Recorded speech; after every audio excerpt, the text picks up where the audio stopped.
Sun டிவில நல்லா போயிட்டு இருக்க பிரியமான தோழி சீரியல் முடிய போற செய்தி தான் ஒட்டுமொத்த சீரியல் ரசிகர்களையும் மிகப்பெரிய அதிர்ச்சியையும் சோகத்தையும் உருவாக்கியிருக்கு. நல்லா போயிட்டு இருக்க சீரியலை ஏன் முடிய போகுது, எப்போ முடிய போகுது அப்படின்றத பத்தி நம்ம இப்ப இந்த வீடியோல தெளிவா பார்க்கலாம். அதுக்கு முன்ன நீங்க இன்னும் நம்ம சேனலை சப்ஸ்கிரைப் பண்ணாம இருந்தா மறக்காம சப்ஸ்கிரைப் பண்ணிக்கோங்க. கூடவே பக்கத்துல இருக்கிற பெல் ஐகானையும் கிளிக் பண்ணிக்கோங்க. சன் டிவில நான் பிரைம் டைம்ல மக்கள் மத்தியில நல்ல வரவேற்பு பெற்று வெற்றிகரமா ஒளிபரப்பாயிட்டு வர சீரியல் தான் பிரியமான தோழி சீரியல். இந்த சீரியலை வர ஆதித்யா மற்றும் பவித்ரா ஜோடிக்கு எக்கச்சக்கமான ரசிகர்கள் ஸ்டார்டிங்ல இருந்தே இருந்துட்டு இருக்காங்க. இந்த சீரியல் ஸ்டார்டிங்ல இருந்து இப்ப வரைக்குமே விறுவிறுப்புக்கு பஞ்சமே இல்லாம போச்சுன்னு தான் நம்ம சொல்லி ஆகணும். மேலும் இந்த சீரியல் 2022 மே மாசம் ஸ்டார்ட் பண்ணி இப்ப வரைக்கும் கிட்டத்தட்ட 590 எபிசோடுக்கு மேல ஒளிபரப்பாகி இருக்கிற நிலையில இன்னும் ஒரு சில வாரத்தோட சீரியல் முடிய போறதா ஒரு அதிர்ச்சியான தகவல் வந்துட்டு இருக்கு. இதுக்கான காரணம் சன் டிவில அடுத்தடுத்து பல புது சீரியல்கள் வரப்போறனால இந்த சீரியலை முடிவுக்கு கொண்டு வர போறதா சொல்லப்பட்டிருக்கு.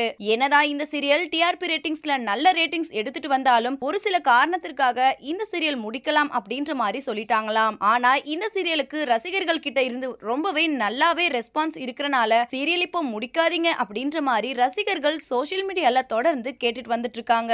மேலும் இந்த சீரியலுக்கு பதிலா புன்னகை பூவை அப்படின்ற புது சீரியல் ஒளிபரப்பு பண்ண போறதா சொல்லப்பட்டிருக்கு. இந்த வீடியோவை பார்த்துட்டு இருக்கிற நீங்க பிரியமான தோழி சீரியல் முடிய போற செய்தி பத்தி நீங்க என்ன நினைக்கிறீங்க அப்படின்னு பவித்ரா ஆதித்யா ஜோடியை எந்த அளவுக்கு பிடிக்கும் அப்படின்னு உங்களோட கருத்துக்களை கீழே உள்ள கமெண்ட் செக்ஷன்ல கமெண்ட் பண்ணுங்க. மேலும் இது போன்ற இன்ட்ரெஸ்டிங்கான அப்டேட்ஸ் தெரிஞ்சுக்கொள்ள நம்ம சேனலை மறக்காம சப்ஸ்கிரைப் பண்ணிக்கோங்க.